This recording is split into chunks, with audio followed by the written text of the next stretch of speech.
Here's a question which I guess we can discuss another day. Why do so many people, celebrities and non-celebrities, when they do something which generally people disagree with, why do they get death threats? It's almost automatic now. You get a death threat if you do something that people don't like. Lily Allen says that she has received death threats after she revealed something fairly straightforward. She'd returned a rescue puppy that her family had adopted during the pandemic, so, you know, some while ago, after it chewed up their passports. This is what she actually said. She ate all three of our passports and they had our visas in. And I cannot tell you how much money it cost me to get everything replaced. And I just couldn't look at her. I was like, you've ruined my life. A very badly behaved dog. And I really tried very hard with her. But it just didn't work out. And the passports was the straw that broke the camel's back.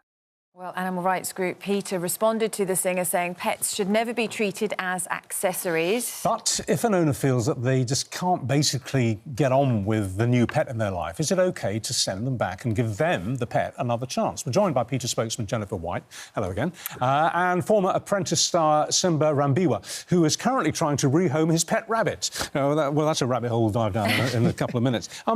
What's she done wrong? All right, maybe it was in terms of PR. It was a mistake to say, I've done it because the dog ate my homework, as it were, the dog ate my passports and visas. But surely you're entitled, if you feel that it's not working out with the pet, to give the pet another chance. Well, look, animals are not objects to return at the first inconvenience. And, of course, there are a few situations where someone might not be able to give an animal a proper home. You know, if you lost your job and you couldn't afford to feed the animal, of course, the responsible thing would be to find a family who could. But the reality is that the reason that most animals are in shelters at the moment is because their owners simply could not be bothered. And no, it's because I think absolutely, we live in a society where animals are treated as accessories. For somebody to identify, actually, you know what? This pet isn't working for me. I'm going to rehome it. That's such a good responsibility today. You've identified a really good thing, right? It's responsible. No.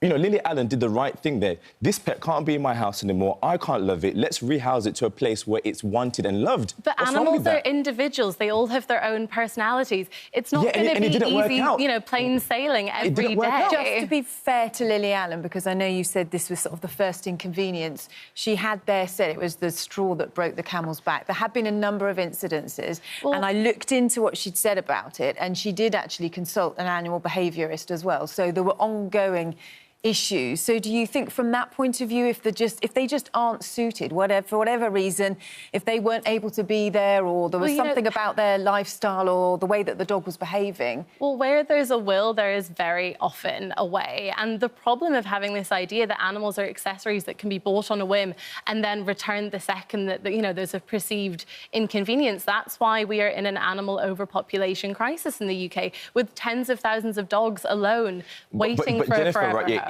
If you purchase something, right, which in this case, Lily Allen purchased the pet, it didn't work out, would you expect yourself to keep that pet? Well, she adopted the dog from a rescue centre. Yeah, exactly that. But she's tried it out. It hasn't worked out. She's identified, these are individuals with personalities. No one said that having an animal join your family, a new member of the family, is going to be easy every day. If your child knocked over a vase or smashed your iPhone, she's exercising her right. You're not going to get rid of the child. She's exercising her... A child and a pet are two different things. We have children. We purchase pets, right, yeah? Well, so therefore, Lily Allen shouldn't be exercising her consumer rights, right, yeah, to return something that she has purchased in this case, but you're talking about animals as if they are not living beings. They are living beings, but they're not the same as animals. Would the dog be happier if basically it wasn't working out and she'd had enough, and the family had had enough? Surely the dog stands a better chance of having a happier life if he goes to a home where those emotions aren't in play. As I said, there are a few extreme situations where it might be in the animal's best interest to be rehomed. But we know that the main reason there are so many homeless animals in the UK is because people don't do their research. You know, they're ill-prepared going into this, and they don't realise that they are making a lifelong commitment to an animal. What happens on paper and what actually happens at home are two separate things, right? Yeah,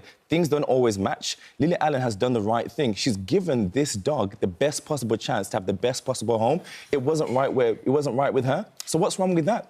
She's reversed, identified a situation and made an adjustment. That's both best for the pet rescue and her as well. shelters are not this revolving door. It is very traumatic for animals, especially ones who've been through the shelter system if it doesn't work already. Out as well. It's traumatic to be moving for families from home as well. to home. She made a decision, and frankly, you know, she has a lot of means to take care of an animal, but it is something that more people need to think about. Do they have the means? So tell us about your wabbit.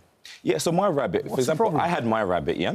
And for me, my lifestyle has changed in the sense of, obviously, I've got a family, there's loads of things going on, and I can no longer, you know, look after my rabbit. And for me, I feel guilty. So the best thing for me to do is actually to return my rabbit and give it to somebody that actually has the means, you know, to give it attention. It's wrong for me to have this rabbit at home and it's not being loved and it's not being looked after the right way it's supposed to be, right? I'm giving my rabbit the best possible chance for a loving home. And so how exactly are you doing that? Are you taking it back to the pet shop or the breeders? No. Or So for me, I think it's important when you're giving a rabbit to somebody else, you kind of vet them. You look at who's, you know, the family, who's going to be looking after them. At the moment, it's with my dad. And potentially we're going to look for another home. But we're not rushing. It's not like on a whim. We're making sure that we're giving it to somebody who actually cares for it and has the means to look after it. Look, I just want to say, because Lily's responded to Peter's criticisms of her on social media and on Platform X. She said she wanted to clarify she didn't abandon the dog. She says that the puppy was rehomed with people her family knew almost immediately. So in this case, then, there was a good resolution that... that's a reasonable point. I mean, I think when she initially did the podcast, you know, laughing and joking about giving up an animal, that's a terrible example. That was clearly a coping mechanism. Her fan base, which is large and impressionable. Well, a lot of people would be absolutely heartbroken talking about giving away a family member. I mean, Mary the puppy, she was absolutely tiny, and all she did was something that puppies do. If you've ever had a puppy, you know that things are going to get a bit chewy. Well, yeah, you don't leave your passports out with a puppy around, that's true. Don't leave things in easy reach. No. The thing is, it's not that she left it in easy reach, right? Yeah, she's laughing for starters because it's a coping mechanism. It's I don't think the puppy got the passport. She's giving it to a loving home that she knows. I'm afraid. I sense this could go on for a lot longer.